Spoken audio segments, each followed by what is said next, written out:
कीर्ति आजाद जी, ये कहना है बीजेपी का कि ममता दी आदिवासी महिला विरोधी हैं। जो पोस्टर्स वहां उन्होंने लगाए उसमें उन्होंने एक तरफ मोदी जी और मुर्मू जी की तस्वीर डाली और नीचे ममता जी की तस्वीर डाली कि आदिवासी महिलाओं के साथ डांस तो कर रही हैं लेकिन ग्लव्स डाला हुआ है।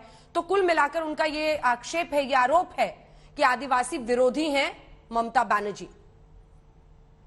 यह तो विरोधी तो पहले उनको हिंदू विरोधी भी बना दिया गया। वहां पे दीदी और दीदी बंगाल में चलता रहा, उसके बाद भी 5% वोट बढ़ा के 50% वोट ले आई, जो आज तक कभी कोई किसी का समय में लेकर के नहीं आया।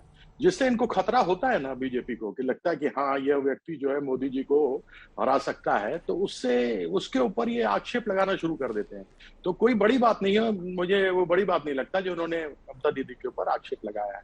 और यदि यही हो तो एक बीरबहा हांसा है, एमएलए है वो, विधायक बंगाल में ही, उन्होंने कहा कि ये हमारी कम्युनिटी की है और ये कह रही है अपने आप को कि ये हिंदू है। मैं उनकी बात कर रहा हूं। जो संविधान के सर्वोच्च पद पर जाकर बैठने वाला हो, वो व्यक्ति अपने आप को किसी धर्म या जाति से जोड़ता हो, तो ये बिल्कुल ही अनुचित है।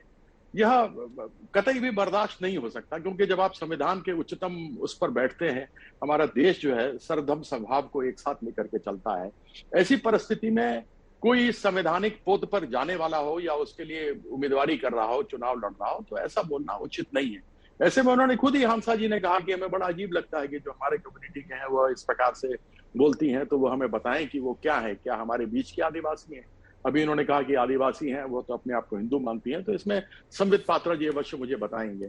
कह दूं इससे पहले कि कोई कंट्रोवर्सी बनाया जाए कि कोई कहे कि आपको उनके बोलने से आपत्ति, बिल्कुल कतई आपत्ति नहीं। आपत्ति ये है कि जो संविधान के सर्वोच्च पद के लिए चुनाव लड़ रहा हूं वो इस प्रकार से बोलता हूं। मुझे भी गर्व है, इससे पहले कि संबित पात्रा जी मेरे पर कोई आरोप लगाए, मैं भी हिंदू हूं, मुझे बड़ा गर्व है।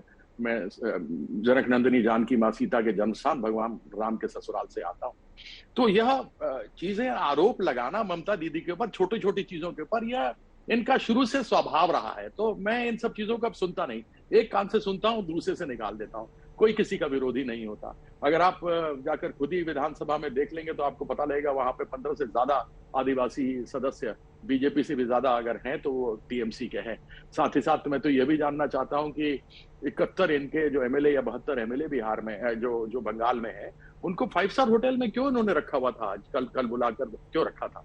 उन्होंने कहा था कि वहां पर स्थान नहीं होता। लेकिन जितनी भी विधानसभाएं हैं, जब भी सभा होती है या कभी कोई दूसरे लेजिस्लेटिव कमेटी की सीटिंग होती है, तो उसके लिए वहां पे घर बना हुआ है, लोगों के अपने अपने घर हैं। तो मुझे बड़ा अजीब सा लगता है कि क्यों इस प्रकार से हुआ है। दूसरा, आपने क्रॉस वोटिंग कही, तो क्रॉस वोटिंग क्या केवल एनडीए के लिए हुई है? क्या यशवंत सिन्हा जी के लिए नहीं है? तो ये सारी चीजें हैं, एक बार जब चुनाव का रिजल्ट आएगा तो वो सामने आ ही जाएगा। दूध का दूध, पानी का पानी हो जाएगा। संबित जी, इसका जवाब उसके बाद अन्य मेहमानों के पास जाऊंगा। कीर्ति जी को नमस्कार। भारतीय जनता पार्टी में कीर्ति जी मेरे सीनियर रहे हैं और मेरे उनके साथ बड़े मधुर संबंध रहे हैं। तो जो भी मैं कहूंगा, मैं कीर्ति जी के विरुद्ध में नहीं, मगर एक मौका जो टीएमसी को मिला था और टीएमसी ने उस मौका को गंवा दिया। मैंने बार बार कहा है कि द्रौपदी मुर्मू के रूप में केवल वो एनडीए की प्रत्याशी और भारतीय जनता पार्टी के प्रवक्ता उनको डिफेंड करे, ये उचित नहीं है। वो एक ऐसी महिला है जिनके जीवन की अपनी एक कहानी है, अपनी एक व्यथा है और अपनी एक गाथा भी है। उन्होंने खुद अपने जीवन को गढ़ा है। अपने गांव में पढ़ने वाली और कॉलेज जाने वाली वो पहली महिला थी।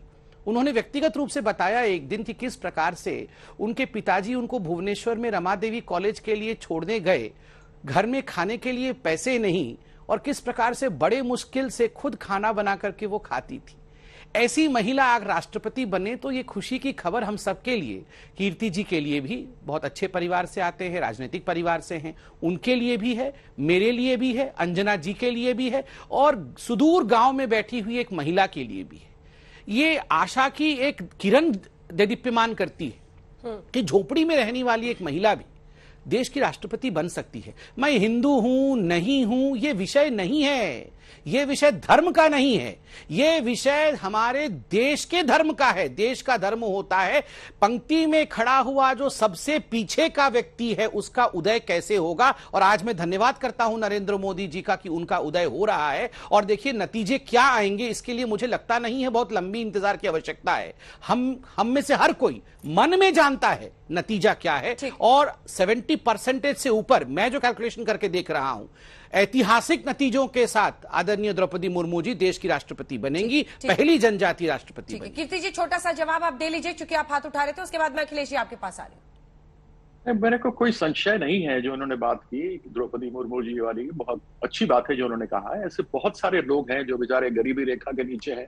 आज तो हमने अखबार में पढ़ा कि नाइजीरिया जो सबसे गरीब देश है उससे भी नीचे आ गया भारत गरीबी के अंदर। दूसरी तरफ मैं यह भी कह सकता हूं कि यशवंत सिन्हा जी खुद अटल बिहारी वाजपेयी जी के समय थे, और 4 जो सबसे मुख्य मंत्रालय होते हैं उसमें से 2 में वित्त मंत्रालय और विदेश मंत्रालय में थे। उनकी सोच भी थी, एक पढ़े लिखे व्यक्ति, एक अच्छे व्यक्ति हैं जो समझते हैं, संविधान को जानते हैं, वह भी उनके सामने खड़े हैं। तो जब कभी तुलना की जाती है तो 2 व्यक्ति के केवल उनके जीवन शैली पर नहीं कि कौन कहां से आया, कैसे आया, लेकिन तुलना जब की जाती है तो यह तुलना की जा सकती है कि कौन सक्षम हो सकता है। यहाँ वो सक्षम है, ऐसा लगता है कि उनके पास वोट ज्यादा है। अब कौन कितना पढ़ा लिखा है, कौन गरीब है, कौन अमीर है, वो अलग है। मेरे पिताजी भी पहले व्यक्ति अपने गांव में थे जो पढ़ाई लिखाई किया और उन्होंने एमए वहां पे किया। लोगों ने कभी आज तक जिंदगी में जो हाई स्कूल नहीं पास किया, जो 4 किलोमीटर दूर था, 4 कोस दूर था, वहां पर कोई हाई स्कूल नहीं पास किया, लेकिन मेरे पिताजी ने किया। मैं भी गरीब पृष्ठभूमि से आता हूं, तो यह सब चीजें मैं समझ सकता हूं, लेकिन देश के लिए क्या उचित है और देश के लिए क्या सही है, इस मायने को इसको देखना चाहिए। और मैं किसी प्रकार से भी कहीं मुर्मू जी के बारे में हिंदू है क्या है नहीं, मैंने तो ये केवल कहा कि जो संविधान के उच्चतम पद पर जा रहा हो उसे इस प्रकार से नहीं करना चाहिए। और ये मैंने नहीं कहा, ये हांसा जी हैं, बुरबहा हांसा जी हैं, जो एक खुद विधायक है। उन्होंने कहा कि हमारे कम्युनिटी की हैं। अब ये सोचें कि हमारे कम्युनिटी की हैं कि हिंदू हैं, तो यह चीज मैंने उनको लेकर के कही थी। और जो इस पद पर जाए उसे ऐसा नहीं कहना चाहिए। मैं केवल इतना ही बात कहा था, और बाकी बात तो सारी एक्सप्लेन कर चुका हूँ। सिर्फ 2 लाइन में संबित जी जवाब, नहीं तो आप दोनों के बीच का डायलॉग बन के रह जाएगा ये, प्लीज।